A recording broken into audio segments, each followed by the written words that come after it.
for craziness they do want to bring. Leviathan, though, says no. We don't know what we're talking about. We're keeping blue side, and we're still going to ban this glue. Ooh, they're really scared of glue. Glue taken off. Don't want to deal with it whatsoever. Still sticking to the same. Flying Cloud.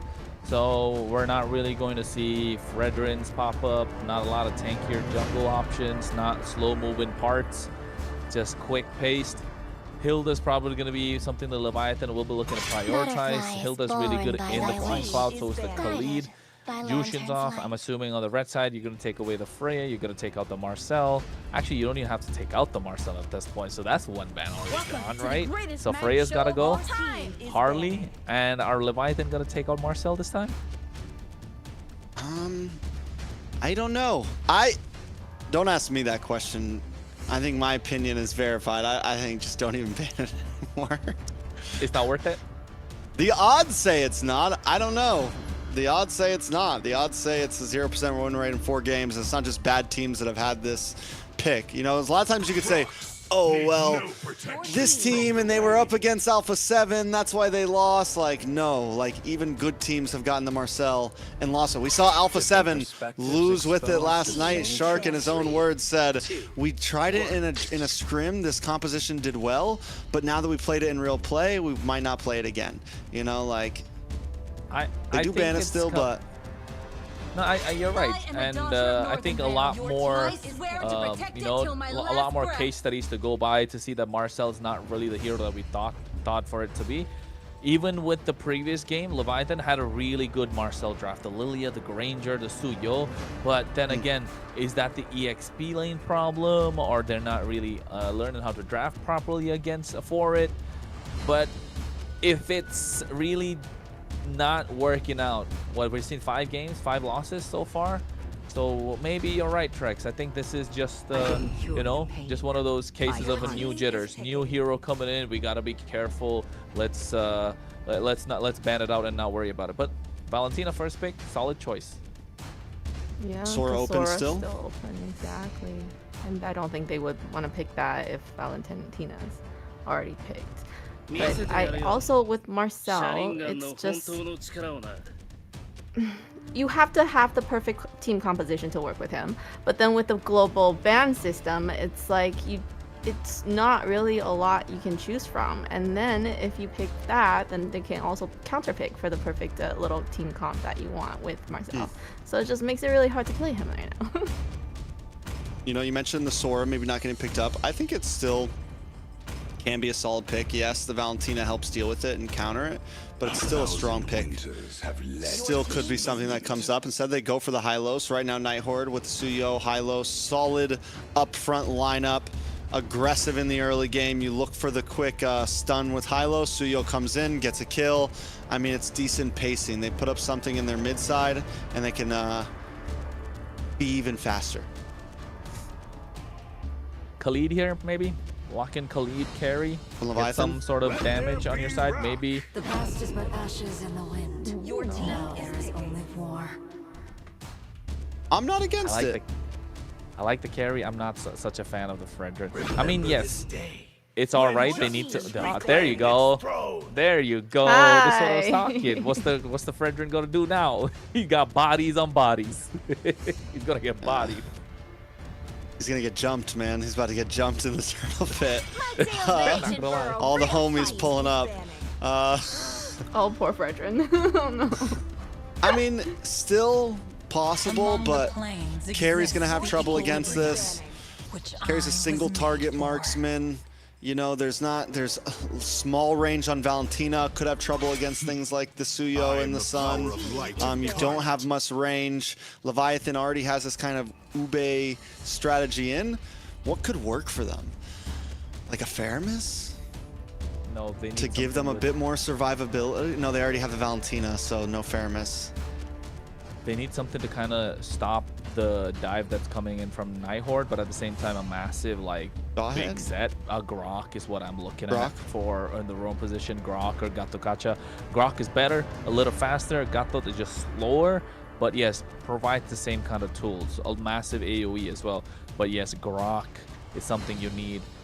Grok or even Khalid is okay, but just Grok is just so much better, right? Yeah. Are they gonna pick tanky XP lane for Leviathan? Are we thinking? Or...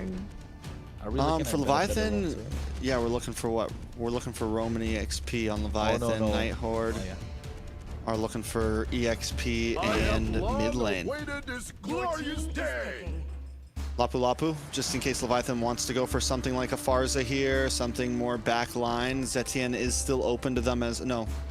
Never mind. I keep thinking about the Valentina. So just do we just go Yuzong? The future champion. Yeah. Yuzong. Yuzong Jaw. I called the Jaw earlier. Yes, you did. Yes, you did. They needed a pick off. They needed, because no Kaja, no Kalea, so options left are Jawhead and Cho. But I'm just looking at the damage output from Nighthorde right now. They can't kind of balance it out with this Yuzhong and the Jawhead, so I'm a little satisfied when I'm looking at Leviathan. But now if I get to see the magic damage come out from Nighthorde, they have Lilia, they have... What? Oh, okay. It's in spicy. the oven too long? Spicy. We saw Valir from Vendetta on day 2? Day 2 Valir from Vendetta, I think it was. And it kind of whiffed. I don't think it won, did it? Yeah. That Valir is definitely for the Fredrin, no? Yeah, for just like, and the Jawhead. And yeah, pretty much like Jawhead and Fredrin able to disengage, able to get stuns. Fredrin's definitely going to have a tough time here inside of the pit. It's not an easy game for Fredrin, but that's what you have the Jawhead for, to kind of look for early pick pressure with Yato. Same thing with Bethlehem on this Yuzong. I think both teams have their strong and weak points. I'm excited to see Joy Bodge with the Jawhead, just because I remember last NACT he did so good with the Jawhead. The pickoffs that he had with the mage was really, really good. Well, we're gonna find out though, right? He did really great with the previous NACT on those Jawheads, but right now it is a time to lock in. If you're Leviathan, you don't want to let this opportunity slip. You do not want to be on the short end of the stick. You want to be on the top half of the pack. You want to be leading the charge. You want to be the aggressors. And with that Jawhead pick on Joybots, that's what they want to do. Game number 2, best of 3. Will Leviathan take it to a game number 3? I feel like Leviathan pre-level 4 has some nice set potential. I mean, nice opportunity. Just the Jawhead alone is clutch, right? It offers a lot of things you can do. And until Colleen gets to level 4, until we see RR get to level 4, I feel like this is the chance for Leviathan to really kind of pop off and maybe look for some plays. I know they're sitting with a Fredrin, it's not crazy damage, but when it comes to maybe Yato and the rest of the team, they could make something shake here, possibly. Shake and bake, baby. That's what they're looking for. Rick and Bobby. Finding a way to do it. Oh, wait, topside ISO. No, he might be going down. Oh! Oh, They got us. He He got us. I thought that was Kissler. It's spicy. What's Kissler doing there? Finally gets a kill. Those clones. I thought Kissler was dead for a second. I thought Kissler was dead, but it was just the clone. I'm like, what's he doing? Why is he so deep? But you get to dive the tower easily. I mean, it's even more gruesome to go against this fighter gold lane, honestly, because the dive potential is insane. Well, they need to find a way to... with this dive that they have, not just that they're able to juggle the bodies, this Sun will do wonders for Nighthorde, but they need to find a way to be aggressive. They need to find a way to put the pedal to the metal. They need a little bit more oomph in the early game, and I'm assuming that's going to come out in this turtle. But with the Black Dragon being there, it's just not going to happen. Gets zoned out completely, and you can see no jungler in place. They're able to take the purple buff away. So RR, oh wait, gets picked up with the ejector. Yato able to get a kill just off position. I don't think that was necessary. Well done by Leviathan. This is exactly the pressure when it comes down to first turtle that you expect to see from this type of composition. Shiro knows it. Nighthorde knows it. Knows, we can't get too aggressive in the beginning. We need a little bit of time, but here we go. A little fight at the purple. Oh, wait. You can see already RR able to get Joybodge, who went in a little too deep. No flicker. So it's going to be problematic. The Nighthorde able to find a way back. And if you're Leviathan, you want to be able to put a stop to them. At least not let them run through with the early game, because that's what Horde want. And you can see already getting the split going. Now they're looking to take down someone. Iso's going to be the target. Gets petrified, but able to dash out. Oh, no, but they're able to juggle bodies. Kistler might be going down. Iso gets a kill. That could have been disastrous if it piled and layered perfectly. Yeah, the Nighthorde's trying. They're grouping up. They're looking for big picks. They're looking for pressure. But still, I don't think it's their time. I think they need a couple more minutes. And the more they mess up little plays like that, the longer that spike is going to happen, right? Yes, Kistler's nice, but he doesn't even have his first item locked in yet. The Sun, we've seen it do well, but without even an item in, the damage just isn't quite there yet. Not there yet, and I think already Shiro going the same way, gets the sock, finds a Fury Hammer, and look at it go full Sky Piercer at that point. It's called a sock, right? Or is it a boot? Does it say boots in the game? I don't call it a boot. I think it's a sock. It's a sock? It's a boot. It's just like, you know, it's like some Walmart boots, and then you got your, they're not like the Louis yet, you know, they're not the Doc Fords or anything like that. I don't know if I'm allowed to say all that stuff on broadcast. Yeah. Sorry. No, you're fine. But I get the idea. Because, I mean, you're right. It feels like that, but it still feels like a sock to me. It's a full boot when you tie up the laces. That's the one without the laces. But, oh, ejector. RR gets caught again. Taking down Shiro, gets a kill. I don't know if he got a stack on that point, but Smash should be going down soon enough. And that's a double. That's definitely a stack on the Sky Piercer. Definitely a stack on the Sky Piercer. Locked in for Shiro, 3-0-1. And this is what I mean. Wait for your time to spike up. Wait for your time to pop off. They don't have Hylos, another hero that's a bit more telegraphed. So it's going to take some time so they can really make sets happen to where they can put down the pressure. Back up in the gold lane on Iso. He's having a rough time overall. Force the flicker. Black Dragon coming in. Shiro should be the target. Going in. Gets taken down. Kistler's down and out as well. It's a massive shutdown in the process. And the more they dive into Iso, the more they are getting beat up. Yeah, I mean, Leviathan's so quick to respond to these plays. We just saw that. They thought they had the gank on Iso finds Merlin, calling now in a bad spot. Yeah, anything he's going to go down to. They force a flicker out of him at the same time. Gets pulled back by the taunt. Leviathan are starting to run away with it, and they have a marksman on their side. Don't forget that. 6 minutes. Nighthorde needs to find answers, and you can see already happening. Kistler wants to get a couple of pushes down on the bot side. Bethlehem makes his way. The Flying Cloud in this map prevents the Sun from being a utility pick for splitting the map. Fair enough, fair enough. I mean, I still think the possibilities are there. I still want to argue the fact that, like, Nighthorde is maybe being too aggressive in an early phase of the game. The Sun needs some time. You just got Corrosion Scythe. He's still not he's not an early game gold laner, right? Even Freya, like these fighter gold laners like Freya and him, they don't always pop off right in the beginning. You need a little bit of time to build up. They can do well in laning phase. At least, whoa, down to the bot, Bethlehem. Yeah, I might think he might be going down unless he's there outplay. No, he's not. Shiro finds another stack of the Sky Piercer. They need Kistler to start racking these items and moving quickly. At least take down a couple of turrets. If you're the Nighthorde Leviathan, moving, grooving, doing it nice. Just don't give too many kills away. Look for those pickoffs like Joy Bodge has been doing this entire time. He does have the flicker, does have the ejector. Now it's time for them to pull the trigger since Iso does have a couple of the items that he needs. Yeah, Bodge is looking for a target. We saw him on the Jawhead against Alpha 7, just completely bullying Zia in game number 1. They did end up losing that game, but still Bodge was on fire on the Jawhead. He just locks on a Colleen. Taken down, killing spree. Iso, that's a carry, gonna be online even sooner. They get themselves the turtle, and they lock in a kill, and another. That's 4. That's 3 on the board. Those clones confused me. I thought that's 4, but that's 3 on the board for them. And Nighthorde, the game's starting to slip tracks. 3K behind now. Yato is also on fire right now. The guy's 4-0-4. You're not really seeing it happen that much, but he is just jumping in so quickly. Him and Bodge have such good communication. These are two players. You know, I actually asked about players playing together. These are two guys that have played together for a very long time, have known each other, have been on some of the best teams together, have won championships together. You know, gold medalists on the same team. One of the greatest games I've ever gotten to cast. And they know how to play together, to say the least. They know how to play together. They know how to move together, and they're moving like a unit, something we didn't get to see in the previous game. Kind of like an Uno reverse at this point. The Night Horde not able to find answers to this aggression that's coming in. A Petrify baited out as well. An ejector, but he flickered out, and they threw in his own teammate. On the bright side, no casualties for them. Kistler does get in another item finally. Windtalker comes, or not Windtalker, yeah, Windtalker comes in. They're able to get the, right? I don't know. I saw a War Axe for Shiro. I didn't see Kistler.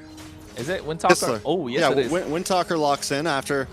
sorry, I'm looking at Kronos' camera, and he's looking at me like I'm crazy when I say Windtalker. Hey, man, I was like, Windtalker? Like, but like, the speed, Windtalker baby. adds more It's speed. Yeah. You Not want just speed. attack speed, mobility as well, alongside that rapid boot. So he's looking to move a little faster on the map. They want that split. They're kind of desperate for it at the moment. So, I mean, it's not the bad play, but the thing is Leviathan, they're keeping it 4-1. They have Bethlehem, and the Black Dragon gives you the ability to immediately get to a fight anytime you really want to. And the rest of the team just moves around on a unit. And I love the way that they rotate to the bottom here, get a tower. They start to all group back up towards this Lord. Joybosh stays Riverside, constantly keeping pressure. And right now, he's going to move into this Tri-Bush area and not really give any opportunity for Night Horde to even find a way in. Shiro even knows, we're not taking this Lord. We can't do this. Let's just find placement on the map. Kistler takes a tower bot side. We get a little jungle, and we look for a later game to strike. In the late game. But the problem being, Trex, they're looking at a carry. They're looking at a Valentina 404. And at this point, it feels like Leviathan have the shotgun. They're just waiting to pull the trigger. The hands on the triggers with Joybodge. Night Horde just looking down the barrel, hoping that it's not a buckshot, because that would be complete disaster for them. 12-5. Lord is marching on the bot side. All they need to do is Joybot serve a kill up in the hands of ISO, which he has been doing so far so well. Another tower goes down. Holy Defense is up, and Leviathan was unable to break it before the Lord hits the bot side. So Leviathan might not be able to take an inhibitor here, but all these tier 2s are definitely going down. And their waves are coming staggered, but I think in a position like this, you kind of want that a little bit. You want to be able to move from tower to tower and see what you can get out of everything. Petrify comes with Kistler might be going down. I think he might be surviving. No, he doesn't. The Sharp Rescue picks him up, but at the same time, Merlin, he's not able to make plays on this hero. He's a playmaking roam. You give him something so meh, is what I can call it. He's not able to do a lot. Especially on a composition like this where you're a very divey, aggressive. You have the Lapu, you have the Suyo, you have Kistler, you have these heroes that want to be able to just jump in. And something that's kind of so slow as a Hylos, so telegraph, we're using that word a lot tonight, it's the word of the night. It doesn't really give everyone the opportunity to pop off. Well, Black Dragon goes in, Furious Dive to make sure they get out of harm's way as well. Able to save the inhibitor, but they're it's barely hanging by a thread. A couple of basic attacks, and it should be gone. Night Horde really backs against the wall right now. Chastis Pauldron in the hand of RR. He's looking to make big plays as well. The only thing that they have right now is Shiro doing well. And this is why I didn't really like the Valier so much early on, Trex. The wave clear is terrible. They got no river control. They cannot play aggressive. You're looking to play passive just by picking that hero. And that means Leviathan are going to walk in just like how Night Horde did in the previous game. So literally an Uno reverse. Taking a look at the items. ISO almost maxed out here. Just got the Malefic Gun in. Little more range for a short range hero, which is huge. Up in the top side though, Baj forced to use a flicker. Hey, nice! They get Kistler.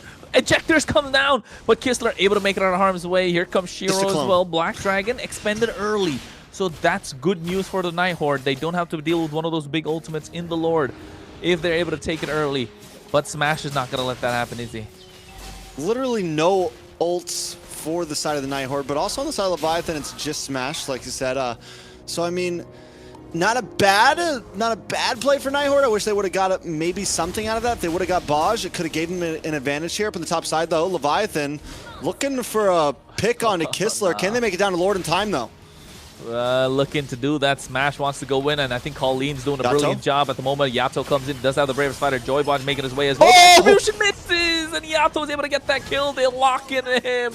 Smash goes down, but Colleen and Shiro, rather only Shiro to follow. And here they come to look and catch up to Merlin, but look at the base crystal. These ISOs already marching in. They want the kills. They want to lock in the base. They got the Lord on their side, and now tossing up Merlin is going to be an easy kill.